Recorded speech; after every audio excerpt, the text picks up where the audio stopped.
similares entre diferentes grupos de bacterias, porque al fin de cuentas son bacterias. Pero en el momento en que se decidieron hacer eso, encuentran que hay un grupo de células, de organismos eucariotas, que comparten más vínculos genéticos con cierto grupo de bacterias que estas bacterias con sus contrapartes bacterias. ¿Cómo puede ser esto?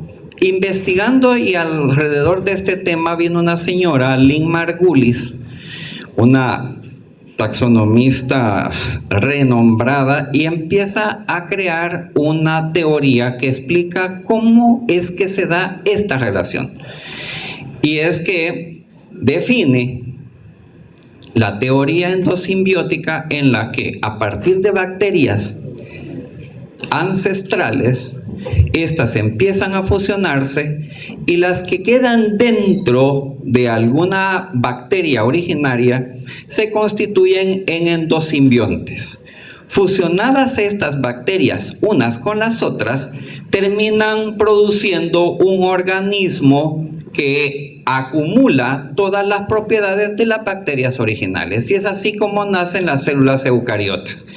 Esa es la teoría endosimbiótica del origen de los seres más evolucionados. Pero viene un señor en 1987 y basándose en todos estos hallazgos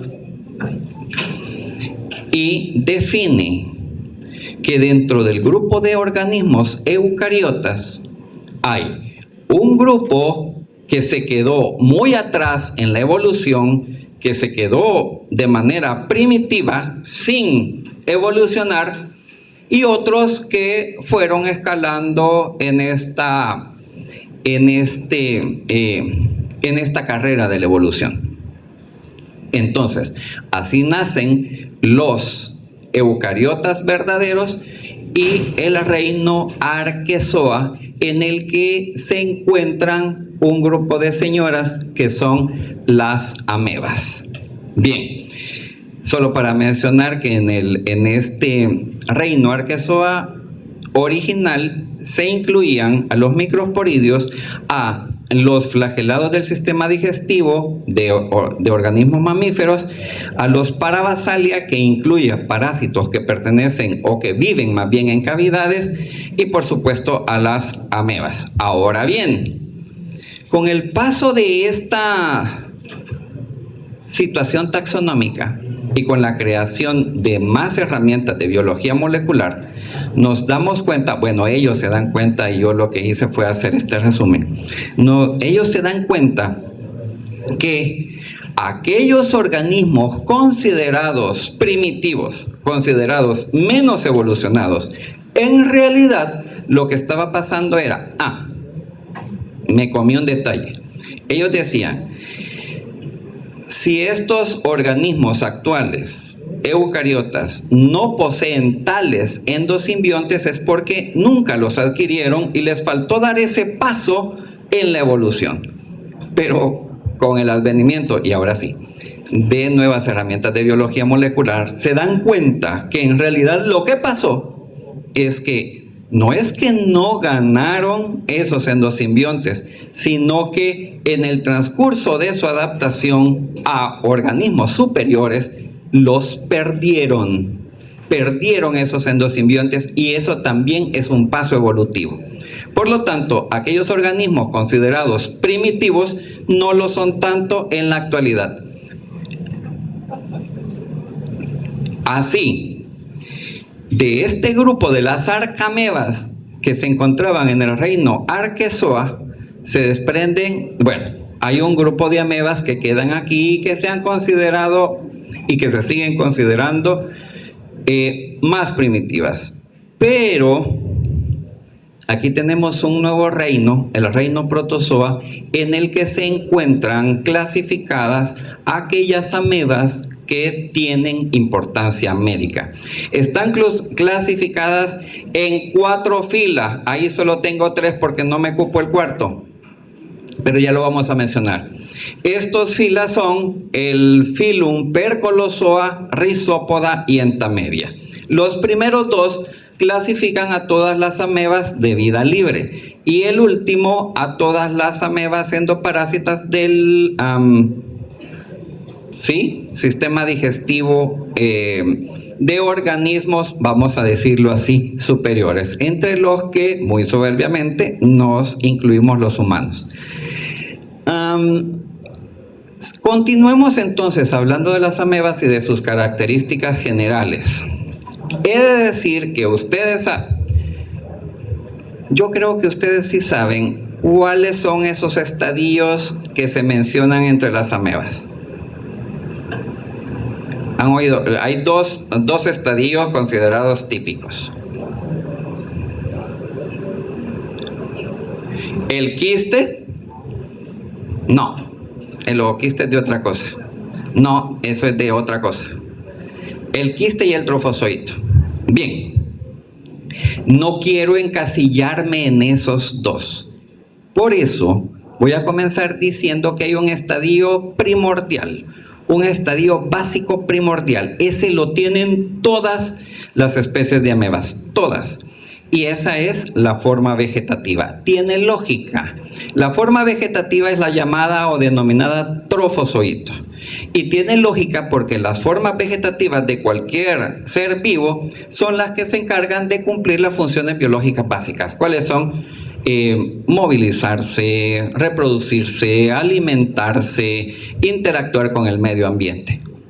Este trofozoito está delimitado por una membrana. Esta membrana plasmática tiene la misma conformación estructural y naturaleza química que la membrana que conforma nuestras células. Tenemos entonces la tradicional bicapa lipídica. Ojo, importante, esto lo menciono porque espero me va a ayudar a hacerles entender algunos procesos posteriores. Hay proteínas transmembrana que me sirven no solo como canales, sino también como canales para que entre alguna molécula, sino también para que puedan salir. Las proteínas transmembrana también pueden ser estructurales o pueden, no principalmente, todo ayuda en realidad, pero puede este otro grupo muy importante que se constituyen en receptores. Hemos hablado de que cualquier respuesta de la célula viene desde el núcleo ante un estímulo, pero para que el núcleo reaccione debe haber una señalización celular que comienza en los receptores en la superficie. Luego hay todo un sistema de canales y de iones que llevan esa información al núcleo. Otro componente importante es esto que tenemos por debajo, en la cara interna de la membrana plasmática, y es el citoesqueleto. Como componentes importantes del citoesqueleto de todos los organismos eucariotas tenemos filamentos de tubulina, principalmente estos aparecen en la fase de reproducción, pero también tenemos monómeros de actina. La actina, ante una respuesta de señalización celular, empieza a polimerizarse y formar filamentos. Estos filamentos formados se pueden organizar en haces, en redes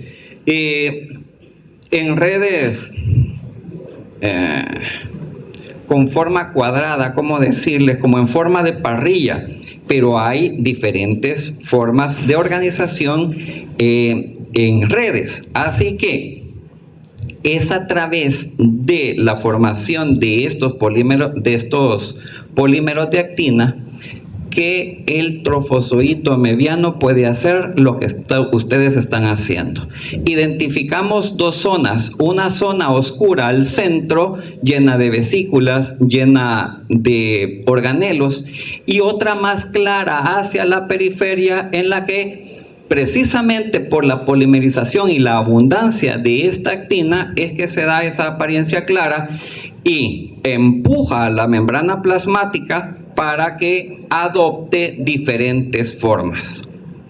Entonces, a esta parte oscura la denominamos endoplasma, endo adentro, y a la parte clara, ecto afuera, ectoplasma. El ectoplasma a la larga va a ser la zona que va a dar origen al mecanismo de locomoción que tienen los trofozoitos amebianos, el cual es los... ¿Cómo se llama ese mecanismo? ¿La estructura que le sirve para moverse? Pseudópodos. Viene de las palabras griegas que significan falso pie. Bien. La membrana plasmática entonces tiene un montón de receptores y este movimiento puede darse precisamente por una reacción del núcleo. Otra cosa importante, y es que los trofozoitos no nadan en una suspensión, en un medio, líquido.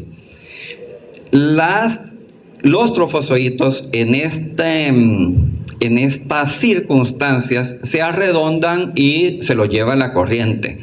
Pero cuando tienen una concentración adecuada de iones, de humedad y de alimentación, estos trofozoitos, en virtud de la polimerización de los filamentos de actina, se unen o se pegan al medio en el que se encuentran, y es entonces que podemos ver este movimiento característico. Entonces, esto que están viendo no es que el trofozoito anda nadando, está pegado a la superficie, a una superficie.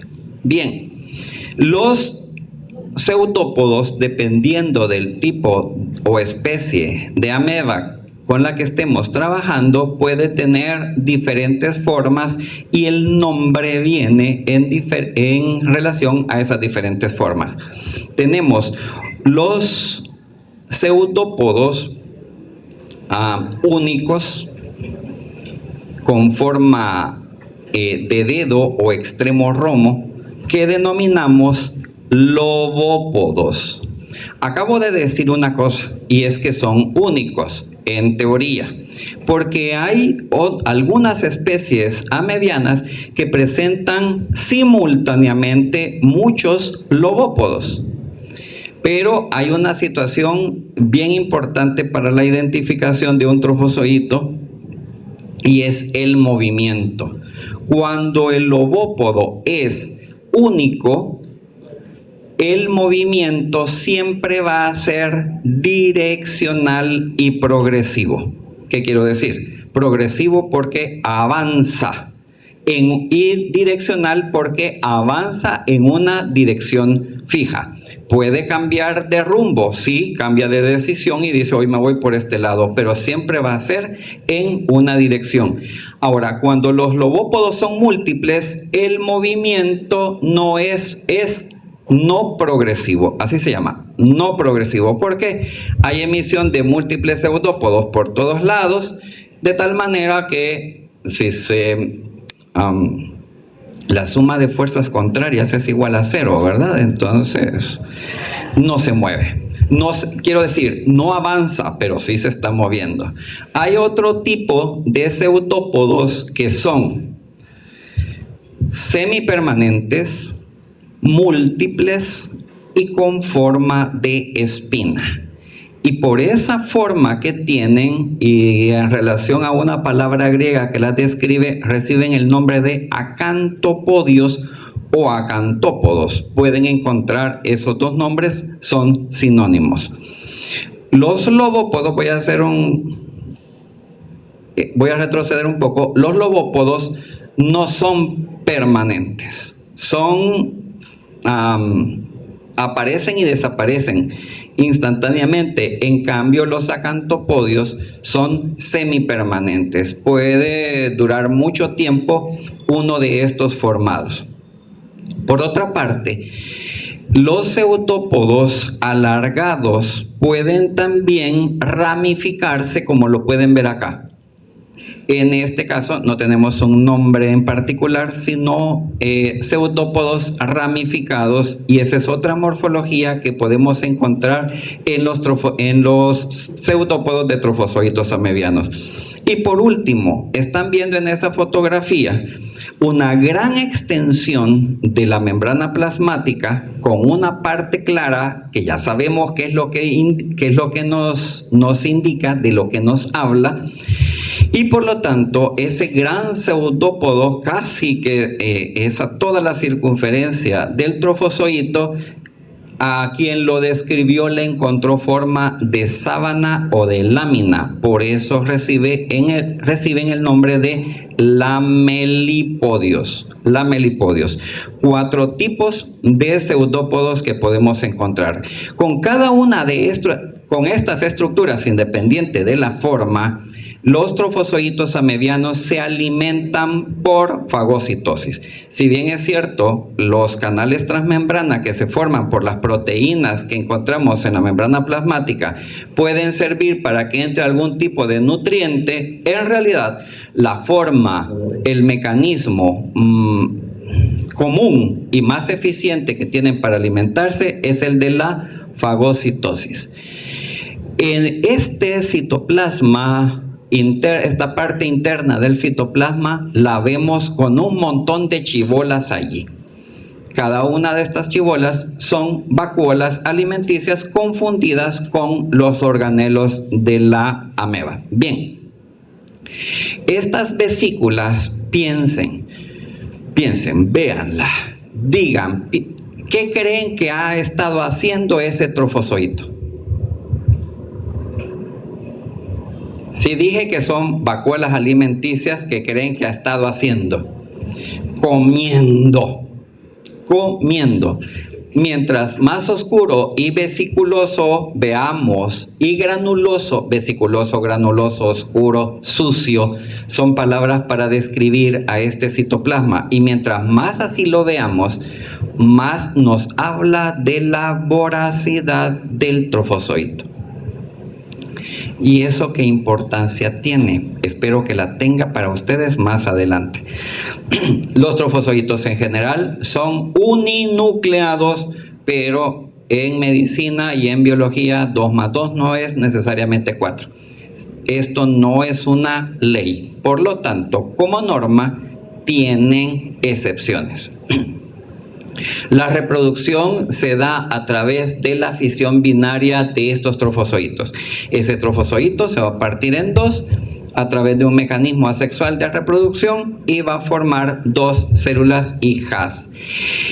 Interesante, en este acúmulo de vesículas alimenticias dije que también están inmersos los organelos, y dentro de estos organelos se han identificado las vacuolas formadoras de quistes.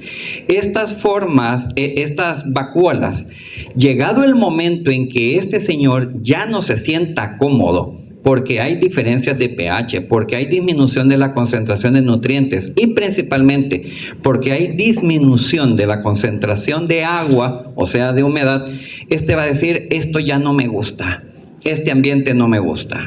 Esos estímulos ambientales se convierten en presión para el núcleo para que responda enviando a la superficie esas vacuolas. Las vacuolas van a liberar su contenido, que son principalmente glicoproteínas y carbohidratos, que son las sustancias que a la larga van a constituir la pared quística. El siguiente estadio, que no es primordial porque algunas especies no lo presentan, es uno de los más comunes, sí, pero no es necesariamente que si no existe el quiste ya no pueden existir las amebas. ¿Cómo no? Hay algunas especies que no la presentan. Pues bien, las sustancias producidas se van a acumular en la periferia, y piensen en estas moléculas como con una estructura particular. Por supuesto, la estructura está definida genéticamente. Estas partículas se van a unir en virtud de lo que la estructura les permita. ¿Por qué digo esto? Porque es por esta razón que encontramos quistes de diferentes amebas con diferentes formas según la especie. Cuando ustedes como médicos indiquen un examen coproparasitológico pretendiendo la identificación de ameba, de especies amebianas, lo que van a hacer en el laboratorio es fijarse, entre otras cosas, en la forma que tiene. Tenemos estos ovalados, redondos, además de diferentes tamaños, y esto viene dado por la estructura que lo conforma, que viene a su vez dada por diferentes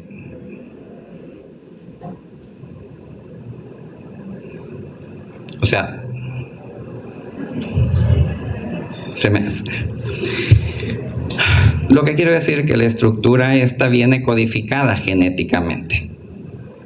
Bien, entonces no es por decisión instantánea, al azar o espontánea. Cada especie va a producir quistes, no se vayan a confundir con la palabra oquistes, esta aparecerá en otro momento del ciclo, pero no en este. Las amebas producen quistes y la morfología va a ser dependiente de especie. Bien, dependiendo de la fase del ciclo vital en el que se encuentren, podemos encontrar los metaquistes o quistes maduros, que son los infectantes. Pero antes de eso podemos encontrar formas inmaduras en las que vamos a poder observar ribonucleoproteínas en forma de barras cromatoidales, y estas van a servir para la síntesis de núcleos. ¿Por qué? Porque de manera común, como una norma, pero no como una ley, los quistes de las amebas son multinucleados, pero siempre hay excepciones. Hay por ahí una especie que presenta quistes uninucleados en su forma más completa, más desarrollada. Otro detalle que podemos encontrar en los quistes de las amebas es su pared. Además de la forma, es el grosor. La naturaleza química de la pared quística nos habla de que se puede formar por tres capas. Una externa, que es el ectocisto, una interna, que es el endocisto, y una capa media, que es el mesocisto.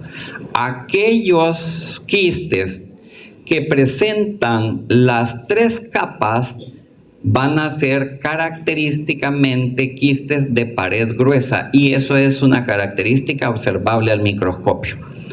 Luego hay otras especies de amebas que presentan quistes en los que no está presente la parte media o el mesocisto. Estos son los quistes de pared delgada, y como digo, es una característica para identificarlos.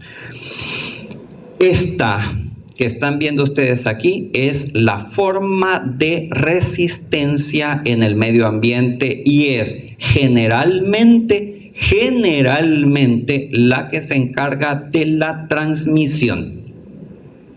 Dije generalmente porque aquellas especies que no presentan quiste, forzosamente el trofozoito se va a encargar de la transmisión. Y algo que no dije del estadio anterior es que el trofozoito siempre va a estar encargado de la patología. El trofozoito se relaciona con patología, por supuesto en aquellas especies que tienen potencial patógeno, y el quiste con la transmisión. He intentado hacer un resumen comparativo de las características de estas señoras, de todas, de las que son amebas de vida libre. Amebas de vida libre, recuerden, el origen de todos nosotros fue en algún charco de agua donde hubieron bacterias primigenias y que empezaron a hacer las cosas que les intentaba resumir en la diapositiva inicial. Así es entonces que en el camino evolutivo de estas señoras, señoritas, no sé, algunas especies se adaptaron al ambiente interno, al medio ambiente interno de organismos superiores, y otras se quedaron en el medio ambiente externo. A aquellas que se adaptaron las conocemos como amebas endoparásitas, y aquellas que no, que están ubicuas en cualquier parte donde haya agua y donde haya polvo que ustedes puedan alcanzar con su vista, las vamos a conocer como amebas de vida libre. Y hay una gran cantidad de géneros, miles de géneros de amebas de vida libre, pero afortunadamente solo algunas se han encontrado produciendo enfermedad en el humano. En cambio, con las amebas endoparásitas sucede lo siguiente: se les considera uno de los grupos parásitos mejor adaptados al medio ambiente. ¿En qué creen ustedes? Alguien podría decir algo, una idea. ¿En qué creen ustedes que se basaría esa mejor adaptación al medio ambiente interno? ¿Qué es ser un excelente parásito? Diga. Resistencia al sistema inmune, sí, esa es una de las cosas que definitivamente tuvo que sortear para llegar al punto. Pero, ¿qué es lo que convierte un excelente parásito a un parásito, valga la redundancia? ¿Que es patógeno? Pudiera ser, pero ¿a qué conduce? Bueno, no tengo mucho tiempo, es un tema extenso y entonces, su adaptabilidad. El asunto es este. Quizá todas las ideas que han dado pueden encajar, pero le hace falta un detalle. Aquel organismo parásito va a causar necesariamente un daño. Y ese daño va en función de que tiene que obtener nutrientes para sobrevivir. O sea, si quiere vivir, tiene que dañar. Eso es un parásito. Pero, ¿qué les parecerá a ustedes si el parásito daña de a poquito y permanentemente, de tal manera que se asegura su casa de por vida? Comparen a un fulano que hace esto con uno que llega inmediatamente y destruye al organismo que lo alberga. Es un parásito ineficiente porque está matando su casa. Aquel mejor adaptado va a producir enfermedad o no, pero siempre va a causar algún daño, aparente o inaparente, y va a sobrevivir y va a permitirle a su hospedador que también sobreviva. Las amebas endoparásitas hacen eso, pertenecen al filum Entamebia, viven como tienen como hábitat o medio ambiente el interno de organismos superiores, mayormente el aparato digestivo. ¿Ok? Bien. El estadio de transmisión es el quiste. Solo en una especie que ya espero poder mencionar encontramos al trofozoito. Por supuesto, si viven en el aparato digestivo, su vía de transmisión es la vía oral. ¿Ok? Va a llegar el quiste. ¿Por qué no el trofozoito? Porque el trofozoito no va a resistir los ácidos estomacales. Por lo tanto, la forma eficiente de transmitir, el estadio, pues cuando digo forma me refiero al estadio de transmisión eficiente, va a ser el quiste. La pared quística se va a reblandecer con los ácidos gástricos y va a poder liberar su contenido interno en el intestino delgado y luego todo continúa. Bien.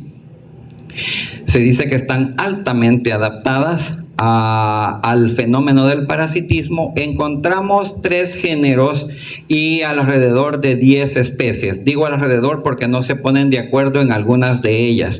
Pero lo más importante, Métanlo por favor en su chip. De estas amebas endoparásitas y todo el listado que les voy a presentar, solo una tiene potencial patógeno.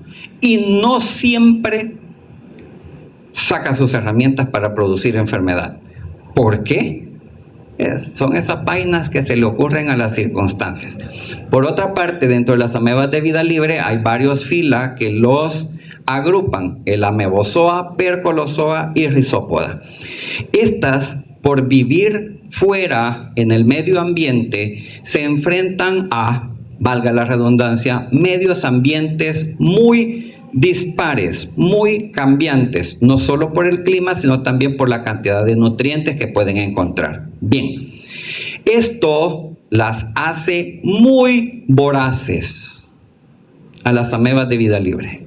Bien, con la voracidad ingresa a través de la fagocitosis, se forman vesículas, ustedes lo saben, y estas vesículas no están solo con lo que han ingerido, sino también con agua. Esta agua necesita ser eliminada del citoplasma.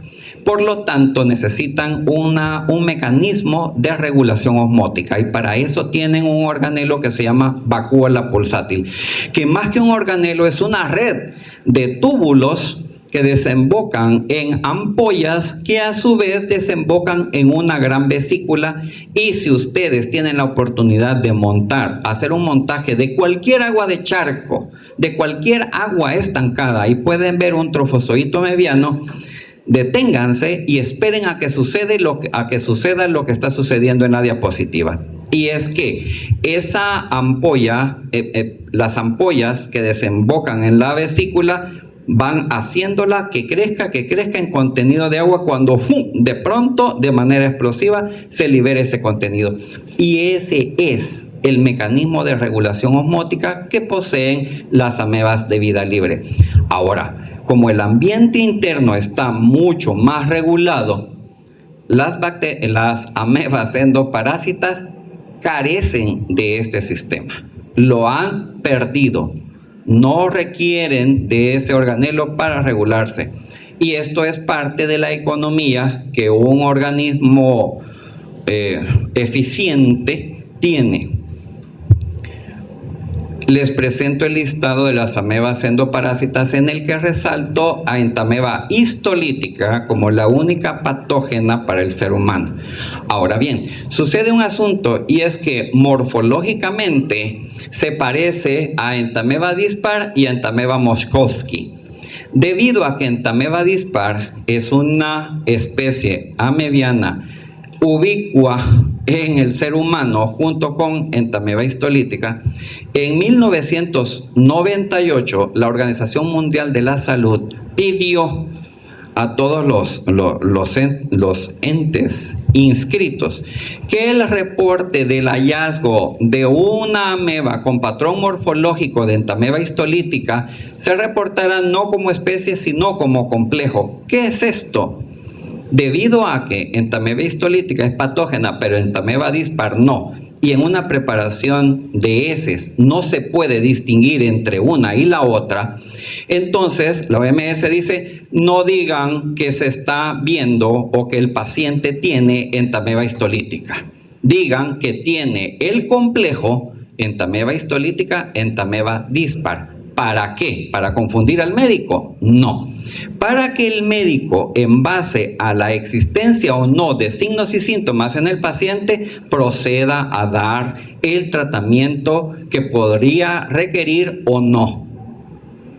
Bien, como eso no se cumple, quiero decir, el reporte por complejo, todos los reportes que van a recibir dicen, bueno, la mayoría de los reportes que van a recibir en su vida médica va a decir: se observan quistes o trofozoitos de Entamoeba histolítica. Pero cuando eso suceda, piensen que puede ser o puede no ser. Bien, entonces estará en sus manos la decisión de dar un tratamiento. Luego hay otras especies que pertenecen hay 3 géneros. El género Yodameba, les presento allí algún tipo de problema les da y dicen: mire, ¿cuál es la forma correcta? Yodameba bushley o Yodameba bushley. Los dos términos se aceptan como correctos, aunque técnicamente hablando solo uno de ellos es correcto y el otro se acepta por convención porque desde hace siglos se le usó y se sigue usando. El término correcto es este. Ustedes saben que los nombres científicos se derivan del latín, están latinizados. Bien, en el idioma latín, en la lengua latina, no existe la diéresis como un signo de puntuación. Entonces, Buechli no debería existir y la forma latinizada es Buechli con E y sin diéresis. Pero como el otro está tan aceptado a nivel mundial y desde hace mucho tiempo, se considera por convención correcto. Luego, en el género Endolimax hay una gran cantidad de especies del género Endolimax que infectan a todo tipo de animales, incluidas cucarachas. Pero solo una es la que se ha aceptado, la que se ha identificado en el humano, y es Endolimax nana, una muy común. Bien, pero actualmente y a través de las herramientas de biología molecular se cree que hay una segunda especie que puede parasitar al humano y es esa que les presento ahí. Todas las demás están clasificadas dentro del género Entamoeba, que es, por cierto, el más abundante, el de mejor distribución, el de distribución cosmopolita. Va a haber entamoebas, especies de entamoeba donde haya humanos, pero a la que le vamos a dar importancia es a la que les mencioné. Con respecto a las amebas de vida libre, hay 4 géneros relacionados con la producción de enfermedad: Naegleria, Acanthamoeba, Sapinia y Balamutia. En Naegleria encontramos la especie Naegleria fowleri, en Sapinia la especie Sapinia pedata, en Balamutia la especie Balamutia mandrillaris y en Acanthamoeba casi que todas las especies identificadas del género pueden producir enfermedad. De hecho, todas estas que les presento se han aislado alguna vez en humanos, solo que las que están marcadas con asterisco, que son las primeras de la lista, son las que se encuentran más frecuentemente. No voy a pedir que se aprendan todos los nombres, pero por lo menos lean el listado para que más de alguna les suene. Y si en alguna pregunta de examen se pide algún ejemplo, pues apréndanse un par de ellos, apréndanse un par de nombres, no va a hacerles mal. Las enfermedades causadas por estas amebas, entonces, a la cabeza, vean, ya metí las patas yo aquí. A la cabeza desde el punto de vista histórico, tenemos a Entamoeba histolítica como la más importante, productora de la colitis amébica aguda. También puede producir megacolon y ameboma en episodios muy raros. Y más raros aún, se puede salir de este ambiente intestinal para producir infección en diversos órganos alrededor del cuerpo o adentro del cuerpo.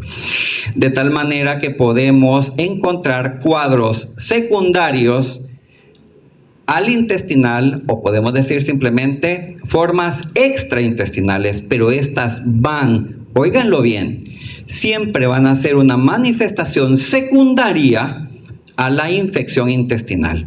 Y óiganlo, bueno, tengo que hacer esta otra aclaración. Estas manifestaciones extraintestinales podrían originarse en un cuadro subclínico, o sea, uno no identificado como de amebiasis. El tipo toda la vida anduvo bien, nunca le dolió nada y de pronto apareció con amebas en el pulmón, con Entamoeba histolítica. El camino por el cual llegaron a ese lugar es inicialmente el intestino. No así en el caso de las amebas de vida libre, en las que principalmente su célula blanco, su órgano blanco, su sistema blanco va a ser el sistema nervioso central. El principal, no el único, el principal. Pero aquí van a ser cuadros primarios va a ser el sitio por donde va a entrar y donde va a causar enfermedad. Naegleria fowleri produce la meningoencefalitis amébica primaria. Su nombre dice en los lugares que afecta: meninges y encéfalo. Amébica porque es una ameba, pero se le agregó la palabra primaria para diferenciar del cuadro producido eventualmente en cerebro por entameba histolítica. Sapinia pedata, Balamutia mandrilaris y especies de acantameba pueden producir la encefalitis amébica granulomatosa. ¿Qué quiere decir? Bueno, algo que no dije de Naegleria fowleri es que produce cuadros clínicos fulminantes. No se han identificado muchos en la literatura alrededor del mundo, pero todos los que se han identificado son fatales, porque todas estas amebas tienen la capacidad de entrar por los nervios olfatorios que atraviesan el hueso etmoides, o sea, la vía de entrada es nasal. Y la historia que siempre acompaña a pacientes de este tipo es que nadaron en lugares donde había trofozoitos de amebas de vida libre, de estas especies. Entonces, la entrada es por ahí, por contigüidad. Esos nervios están muy cerca del encéfalo, llegan directamente y en un par de días usted ya tiene al paciente muriéndose. ¿Por qué? No se han identificado muy bien, porque no da tiempo para ello, los mecanismos patogénicos que tiene Naegleria fowleri, pero uno de los más lógicos es que es altamente voraz en su medio ambiente natural, o sea, los charcos de agua estancada. Ella, cuando llega al sistema nervioso central, lo que hace es seguir comiendo. Y aunque no me gustan los términos amarillistas con los que se identifican algunos parásitos en los medios de comunicación, en realidad a esta sí le queda el término de la ameba come cerebros. Y es por eso su carácter fulminante. En cambio, las otras, a ese nivel, a nivel del sistema nervioso central, son menos voraces. Dan tiempo a que haya una respuesta inmune, y la respuesta inmune característica es tratar de englobar, de circunscribir, de atrapar, de apresar a los trofozoitos. Entonces se da la formación de granulomas, y con granulomas, acuérdense, estamos hablando de una forma de inflamación que es más duradera en el tiempo. Entonces al paciente nos da chance de hacerle más cosas, de tratar de investigar, y hay formas de hacerlo. En el caso de acantameba, además de la encefalitis granulomatosa amébica, también se pueden producir otros cuadros clínicos dependiendo del sitio de entrada. Un traumatismo en el ojo puede producir una sobreproducción de trofozoitos a ese nivel y producir la queratitis. Por otra parte, si afecta a personas inmunodeprimidas, y no solamente estoy hablando de SIDA, también puede ser tratamiento por cáncer, o personas que tienen enfermedades crónicas bien establecidas, esta persona puede llegar a padecer lesiones dérmicas porque el trofozoito, a través de un traumatismo o de una herida previa, llegó y se afianzó ahí, o porque a partir del sistema de infecciones en el sistema nervioso central hay una diseminación de los trofozoitos hacia la piel. Entonces tenemos un amplio rango de enfermedades que pueden ser producidas por. En el caso específico de entameba histolítica encontramos que la forma infecciosa es el quiste tetranucleado, 4 núcleos. Eso es lo que tiene el quiste maduro. Cuando llega al estómago, los ácidos gástricos destruyen no la destruyen, o sea, la reblandecen. La pared quística, sale el trofozoito. Este trofozoito, que lleva 4 núcleos, sufre una primera reproducción mitótica y tiene 8 trofozoitos. 8 núcleos. Ese trofozoito tiene 8 núcleos. Cada uno de estos se rodea de una porción de citoplasma y por ser pequeñito y venir directamente del quiste se le llama trofozoito metaquístico.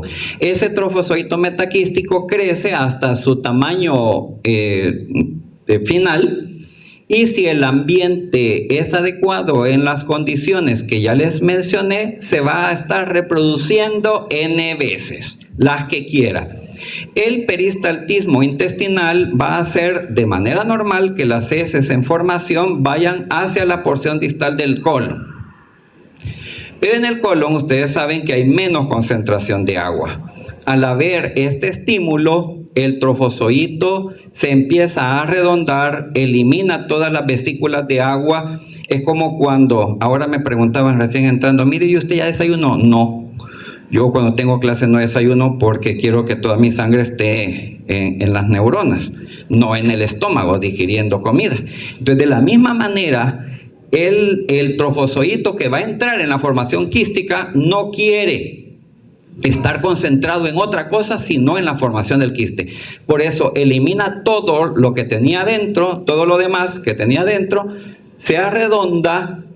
Aparecen las vacuolas de glucógeno, las barras cromatoidales, y así tenemos un quiste inmaduro, que también pueden salir en las heces. Los quistes inmaduros tienen un número incompleto de núcleos, ya tienen la pared quística formada, pueden haber barras cromatoidales, pueden haber vacuolas de glucógeno, pero en su forma más desarrollada, en su forma definitiva, que es el metaquiste, no vamos a encontrar nada más que la forma típica y el número de núcleos que lo caracteriza.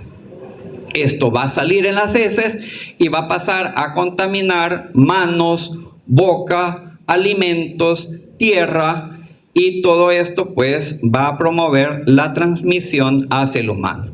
Con respecto a la morfología, encontramos en los trofozoitos una característica muy importante, y es la que no encontramos en ninguna otra de las especies endoparásitas y que puede ayudar a la diferenciación del trofozoito, y es la ingestión de glóbulos rojos.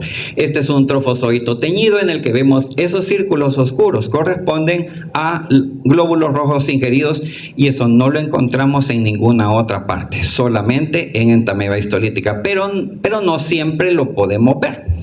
Así que en los quistes vamos a encontrar estos espacios claros con forma de puro, extremo romo, 4 núcleos. Este es un quiste inmaduro. Vemos esta parte café que es una vacuola de glucógeno. Y el patrón nuclear característico de Entamoeba histolítica es el siguiente. Tiene su contenido genético nuclear separado en 2 porciones. Una, que es ese punto que vemos al centro, que se denomina cariosoma, y la otra porción la encontramos adosada, pegada a la cara interna de la membrana nuclear en porciones regulares, no solo en tamaño sino en distancia una de la otra. Por eso decimos, y lo pueden encontrar en las referencias, que tiene una cromatina periférica en forma de cuentas de rosario. Y eso caracteriza a la morfología D. Lo demás son tinciones de Entamoeba histolítica. Hablemos brevemente del potencial patógeno de Entamoeba histolítica en los últimos 15 minutos que tengo de la clase. Lo primero, para que se dé una infección por un agente externo, un microorganismo, es la adhesión. Para la adhesión, en su superficie, los trofozoitos de Entamoeba histolítica poseen una molécula trimérica llamada gal-gal-NAC, y el nombre se origina en la particularidad de tener residuos de galactosa que van a ser reconocidos por receptores celulares ubicuos en un montón de células, no solo en los enterocitos, sino también en pulmón, en hígado, y es por eso que los trofozoitos pueden pegarse a esos órganos y eventualmente infectarlos y llegar a producir enfermedad. Bien, esta Gal-Galnac, además de ser, de ser reconocible por un montón de células blanco, también deshace la mucina. En la mucosa intestinal hay la producción de moco. La principal proteína que lo constituye es la mucina. Este Gal-Galnac destruye la mucina. ¿Para qué creen que quiera destruir el trofozoito la mucina? Para alcanzar el enterocito y pegarse a él. Luego, resiste la actividad del complemento, del MAC. Imagínense un trofozoito cubierto con esto. Llega el complemento activado, se forma el MAC, pero el MAC se va a formar por sobre el trofozoito, lejos de la membrana, donde no puede producirle nada al trofozoito. El trofozoito va a seguir viviendo. Y ahí está. Una vez pegado, empieza la colonización. La colonización va a implicar la reproducción de los trofozoitos. Una vez pegado, piensen en que el trofozoito lo que quiere es accesar a partes internas de la pared intestinal. Y eso lo va a lograr a través de la formación de proteínas que tienen la capacidad de formar poros. Y como son producidas por la ameba, reciben el nombre genérico de amebaporos. Los amebaporos son principalmente de 3 tipos que han sido denominados con letras mayúsculas de la A a la C. A, B y C. ¿Qué es lo que hacen? Esos amebaporos son proteínas líticas que van a romper la membrana plasmática y van a ir metiéndose. Se han identificado esos 3 tipos. Son más abundantes los amebaporos de tipo A. Y Entamoeba dispar también los posee, solo A y B. Entonces ustedes podrían decir, entonces el poder patogénico de Entamoeba histolítica a través de los amebaporos radica en el amebaporo C, ya que es el único que es exclusivo de Entamoeba histolítica. Se han hecho un montón de experimentos al respecto y se ha llegado a la conclusión que no es tan simple y que el poder patogénico radica en la combinación, en la participación sinérgica de estos 3 tipos de amebaporos junto con otros receptores celulares. Pero esos receptores celulares, por supuesto, los vamos a encontrar en la célula blanco. Por otra parte, supongan que la línea de enterocitos ya se atravesó. ¿Con qué se va a encontrar el trofozoito? Con matriz extracelular. La matriz extracelular es mucho más resistente porque está formada de colágeno, laminina y una gran cantidad de componentes. Pues entonces resulta que la cisteína es un residuo de aminoácidos abundante en cada uno de los componentes de la matriz extracelular. Las cisteínproteinasas son proteínas líticas que van a ir a identificar precisamente esos residuos y los van a destruir, destruyendo entonces la matriz extracelular, pudiendo entonces avanzar a porciones más profundas de la pared intestinal. Se han identificado 6 tipos, se nominan del 1 al 6. La misma cosa, Entamoeba dispar no produce ni la cisteínproteína 4, ni la cisteínproteinasa, ese es el nombre correcto, 5. Bueno, entonces igual, es el mismo razonamiento anterior. Sí, es el mismo razonamiento, pero la misma conclusión. No es tan simple. Pareciera que todos estos elementos tienen que trabajar en conjunto para.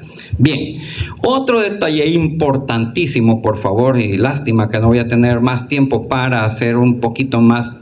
Bueno, en esto radicaba el comercial que les decía a los que estaban desde temprano. Las cisteínproteinasas no solo destruyen matriz extracelular, también destruyen la membrana plasmática. Obvio, si son capaces de destruir algo más duro, van a destruir lo más sensible. Pero además destruyen fracciones del complemento. Y al destruir fracciones del complemento, destruyen desde el primer arranque cualquier tipo de respuesta inmune. Por eso, La respuesta inmune aquí es 0. No van a haber células inflamatorias, no van a haber macrófagos. Un rasgo que sirve para diferenciar de otros organismos que tienen la capacidad de invadir este mismo órgano.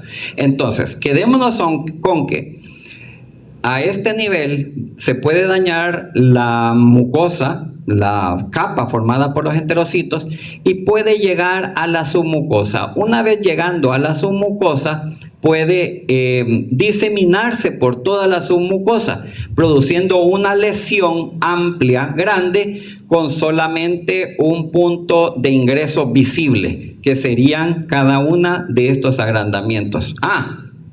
Otro detalle, la presencia de los trofozoitos dañando el enterocito obligan a los enterocitos circundantes a producir moco. Pero como lo va a hacer en una cantidad no habitual, el enterocito circundante se va a agrandar, va a sufrir una hipertrofia, se va a agrandar. Y todos los circundantes agrandados, lo que van a producir es esa lesión, es ese como falsamente inflamado. No está inflamado porque no hay una reacción inflamatoria. Lo que hay es un agrandamiento por presión del trofozoito. Entonces, cuando esto suceda, se va a producir moco en abundancia, pero la ruptura de la capa de los enterocitos también puede alcanzar a los vasos capilares. Así que característicamente va a haber en una colitis amébica bien establecida, típica, que no siempre sucede, producción de heces formadas, eliminación de heces formadas, con abundante moco y con sangre, que es lo que caracteriza al síndrome disenteriforme. Hay muchas otras enfermedades producidas por parásitos y muchísimas más producidas por otro tipo de microorganismos que pueden semejar este síndrome. Pero déjenme contarles que la verdadera prevalencia de una colitis amébica producida pues por entameba histolítica es muy baja, porque estamos hablando de un parásito altamente adaptado a las condiciones del medio ambiente, y esa eficiencia en su adaptación implica que en muchas ocasiones entameba histolítica, aunque tiene potencial patógeno, se va a comportar como un comensal. Entonces ustedes como médicos van a recibir el reporte de una persona que tiene quistes de entameba histolítica, pero nunca ha padecido un cuadro típico. Y esta persona entonces es portadora asintomática. En esa persona ese parásito se comporta como un comensal, nunca le va a producir enfermedad, pero es epidemiológicamente importante esta persona, porque si es la que prepara tortas allá afuera, la que vende fruta picada y la pica con la mano sin guantes y acaba de ir al baño y no se lavó bien, esta persona va a ser una fuente de transmisión, se convierte en un reservorio para. Lastimosamente el tiempo no alcanza. Hay muchos detalles más importantes, el comercial es este. Siendo que la prevalencia verdadera de los cuadros típicos de entameba histolítica no se conocen, hay que ser prudente con no solo el reporte que se recibe, sino también con el tratamiento que van a originar, que van a prescribir. Realmente muy pocas personas verdaderamente infectadas con entameba histolítica llegan a padecer un cuadro clínico. Y de estas, pero muy poco porcentaje llegan a padecer un cuadro extraintestinal. Muy pocas. Solamente aquellas que están muy debilitadas por otro tipo de condicionantes. Bien. Creo que me quedo hasta aquí. Si hay alguna pregunta, con gusto a través de las redes sociales, o yo preferiría a través de puede ser del correo, o más de alguno sabe dónde está mi oficina. Así que gracias por la atención.